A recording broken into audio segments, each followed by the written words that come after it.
પોરબંદરમાં મુસ્લિમ સમાજની કાબાવલિયા જમાત મોટીની ચૂંટણી ઘણા સમયથી થઈ ન હોવાથી વિવાદ સર્જાય તેમ હતો। જે મામલે સુન્ની અંજુમને ઇસ્લામના આગેવાનોએ દરમિયાનગીરી કરતા ચૂંટણીનું આયોજન કરાયું હતું, પરંતુ પ્રમુખ પદની જવાબદારી માટે એક જ અગ્રણી આગળ આવતા તેઓને બિનહરીફ જાહેર કરાયા છે।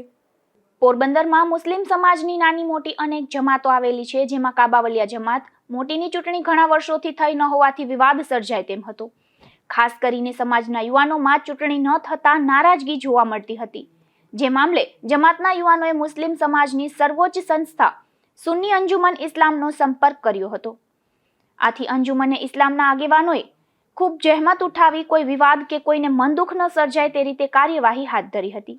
અને ગત ગુરુવારે રાત્રે અંજુમને ઇસ્લામના આગેવાનોની અધ્યક્ષતામાં બેઠકનું આયોજન કરવામાં આવ્યું હતું, જેમાં કાબાવલિયા જમાત મોટીની ચૂંટણી કરવાને લઈને મહત્વની ચર્ચાઓ કરાઈ હતી અને તે સમયે પ્રમુખ પદના દાવેદાર ઇબ્રાહીમભાઈ સુલેમાન મુકાદમનું નામ સર્વસંમતિથી નક્કી કરાયું હતું, પરંતુ અન્ય કોઈને પણ ચૂંટણી લડવી હોય તો તે માટે રવિવાર સુધીનો સમય આપવામાં આવ્યો હતો,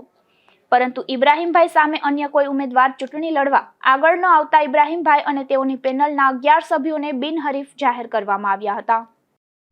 સમસ્ત કાબાવલિયા જમાત નો ઘણા સમયથી રજૂઆત હતી કે ચૂંટણી કરાવી એ માટે કાબાવલિયા જમાતના યુવાનો અગ્રણીઓએ ઘણી વખત અંજુમન ઇસ્લામ પોરબંદરનો સંપર્ક કરી બિનવિવાદિત અને સુખદ રીતે ચૂંટણી કરવા માટે પ્રયત્ન કરવા માટે અમને ઘણી રજૂઆતો કરી। એના માટે અંજુમન ઇસ્લામના હોદ્દેદારો દ્વારા અવારનવાર એમના જે કંઈ પદાધિકારીઓને સમજાવ્યા ને ઘણી બધી ગ્રુપ મીટિંગો કરી। ગઈ તારીખ 18/9/2025 ના રોજ કાબાવલિયા જમાતની જનરલ બોર્ડની મીટિંગ રાખેલ, જે મીટિંગની અંદર સર્વાનુમતે બિનહરીફ તરીકે સમસ્ત કાબાવલિયા જમાત પોરબંદરના પ્રમુખ તરીકે ઇબ્રાહીમભાઈ સુલેમાનભાઈ મુકાદમે ને પ્રમુખ તરીકે નક્કી કરવામાં આવેલ। પણ ઇબ્રાહીમભાઈએ બહુ મોટું દિલ રાખી જણાવેલ કે અમારા કાબાવલિયા જમાતના મોટાભાગના લોકો પોખા તથા મચ્છીના વ્યવસાય સાથે સંકળાયેલા હોય તો આમાં હાજર રહી શક્યા નથી, જેથી 2 થી 3 દિવસનો વધુ સમય આપો કે કોઈને ઉમેદવારી કરવી હોય તો તે કરી શકે, જેથી અમે આજે 21/9/2025 સુધી ઉમેદવારી કરવા માટે સમય રાખેલ હતો, પરંતુ કોઈ પણ વ્યક્તિએ કાબાવલિયા જમાતના કોઈ પણ વ્યક્તિ અત્યાર સુધી ઉમેદવારી કરેલ નથી, જેથી અમોને જે સમસ્ત કાબાવલિયા જમાત દ્વારા ચૂંટણી કરાવવાની જે જવાબદારી અંજુમન ઇસ્લામને આપવામાં આવેલ હતી, જે જવાબદારીની રૂએ અમે આજે રોજ ઇબ્રાહીમભાઈ સુલેમાનભાઈ મુકાદમને સમસ્ત કાબાવલિયા જમાતના પ્રમુખ તરીકે બિનહરીફ જાહેર કરીએ છીએ। પ્રમુખ તરીકે સમાજના તમામ આપણે કાબાવલિયા સમાજના ભાઈઓને ખાસ ખુશીથી જાણવાનું કે તમને જે આ તમારી પર ભરોસો મૂક્યો, તમે જે અમને એક આ મોકો આપ્યો, ઇન્શાઅલ્લાહ હંમેશા રાત દિવસ જોયા વગર સમાજનું કામ અમે અને અમારી પેનલ કરશું। પણ બધાને ખાસ કરીને એક વસ્તુ કહેવામાં આવે છે કે કોઈ પણ વસ્તુ આજે જે આપણે કરી રહ્યા છીએ એમાં કાયદો અને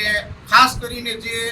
નાની જમાત આપણેથી અલગ થઈ છે, બરોબર છે, આ અત્યારે અંજુમનના માધ્યમથી અને મીડિયાના માધ્યમથી કહેવા માંગુ છું કે જે નાની જમાત અલગ થઈ છે, કોઈ પણ કારણોસર અલગ થઈ છે એ અમને નથી ખબર, પણ અમે જે નવી બોડી બની અમારા પ્રમુખ સાહેબ અને અમારી જે પેનલ છે એ વતી હું ખાસ જાહેર કરવા માંગુ છું કે અમારા સમાજથી અમારો કોઈ પણ સામાજિક વ્યક્તિ છે એ અમારેથી અલગ નથી। એને બધાને અમે ખાસ કરીને કહે છે કે તમે આ અમારી સમાજ સાથે જ છે, હંમેશા અમે પણ તમારી સાથે, તમે પણ અમારી સાથે રહ્યો, આપણેથી કોઈ અલગ નથી। અસ્સલામ વાલેકુમ। નવનિયુક્ત ટીમે સમાજને વધુને વધુ વિકાસના પંથે લઈ જવા ખાતરી આપી હતી। ચૂંટણી પ્રક્રિયા સમયે સુન્ની અંજુમને ઇસ્લામના હોદ્દેદારો પણ ખાસ હાજર રહ્યા હતા અને તમામ કામગીરી શાંતિપૂર્ણ રીતે સંપન્ન કરાવી હતી। નિપુલ પોપટ સાથે અશોક ધાનકી, ગુજરાત ન્યૂઝ, પોરબંદર।